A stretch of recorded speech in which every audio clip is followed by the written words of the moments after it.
As we just reported, inflation in the U.S. picked up last month. The Labor Department's report was delayed over a week due to the government shutdown, and the White House said today there will likely be no inflation report next month. The shutdown has also halted the release of monthly jobs numbers. But even before the shutdown, experts were sounding the alarm about risks to government data. That's after President Trump fired the head of the Bureau of Labor Statistics, angry about the employment numbers. Our William Brangham has this report with lessons from nations where trust in government data was lost. It's October 2009. The streets of Athens are buzzing after Greece's parliamentary election. The opposition PASOK party had won a landslide. A new prime minister took office, and George Papakonstantinou became the new Minister of Finance. When you are asked to serve, you serve. But Papakonstantinou had little idea of the mess he was inheriting. It was clear that Greece was, let's say, living beyond its means. The government thought that rather than dealing with the runaway fiscal deficit, it would be best to not exactly portray the situation as it was and to send to our European partners data which showed the deficit significantly lower. The year before, at the end of 2008, the previous administration had projected its budget deficit would be around 2% of the nation's GDP. After Papakonstantinou's party took office, the government revealed what had been hidden. The deficit was actually 12%, and later revised up to 15%, more than 5 times the limit set by the European Union. Suddenly, you have a big problem, and you have to explain to Greek citizens that you need to deal with this problem. And dealing with a runaway deficit means some degree of austerity. It means reducing expenditures, increasing taxes. The government implemented sharp spending cuts and needed a massive bailout from the EU. Greeks took to the streets in the thousands. Multiple people died during violent riots and clashes with police. Ultimately, Greece suffered enormously, losing about a quarter of its GDP, while unemployment eclipsed 25%. It would take years for the country to recover. Trust is lost almost overnight, and it takes years to bring it back, because you are basically telling the world that you will manipulate the data for political means. It is the country as a whole that gets a bad name. And very quickly, the shortest joke around European capitals was Greek statistics. Before Greece's crisis, Argentina experienced its own number fudging scandal. Around 2006, Argentinian policies had resulted in high government spending. The country's economy ran hot, inflation rose, and price controls didn't work.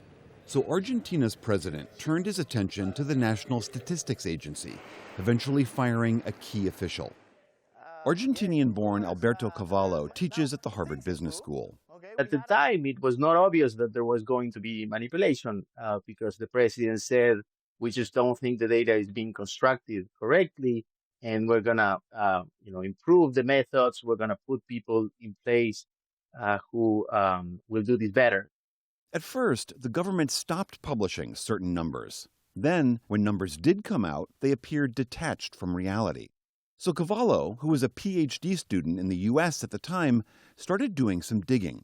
I decided I would try to collect data online from the largest supermarkets in the country, and I pretty soon realized that the numbers I was getting were 2 or 3 times higher than the official numbers for inflation.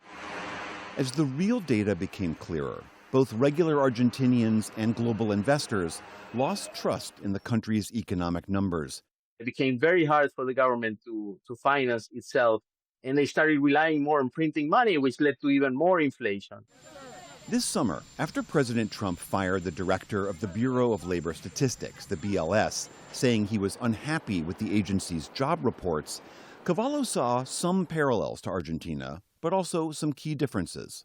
There's no evidence yet of any manipulation of the data in the U.S., so I'm hopeful this will not happen. I honestly think it would be much harder to do here in the U.S.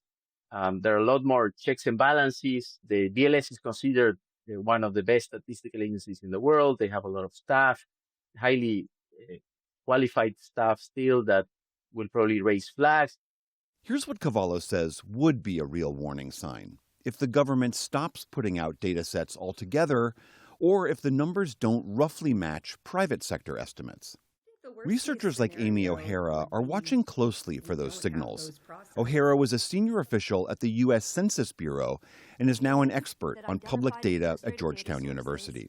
Right now, you can think of it as a numbers factory, and the raw materials come in and these indicators come out. The absence of that would be, I fear, one of two things. One, no numbers come out, and that would be devastating because we would lose the signal to understand what's going on in the country. And the other thing I would fear is that you don't have the factory running and you have the equivalent of a writer's room. You have people that just make up the numbers and then tell people that this is what happened. O'Hara acknowledges that the government's data collection and its dissemination can always be improved. I think that we do have something of an opportunity here to say, okay, well, if we're worried about these numbers, great, put more money into improving the measures without scapegoating any individuals. O'Hara, too, hopes the U.S. doesn't follow the paths of Greece or Argentina.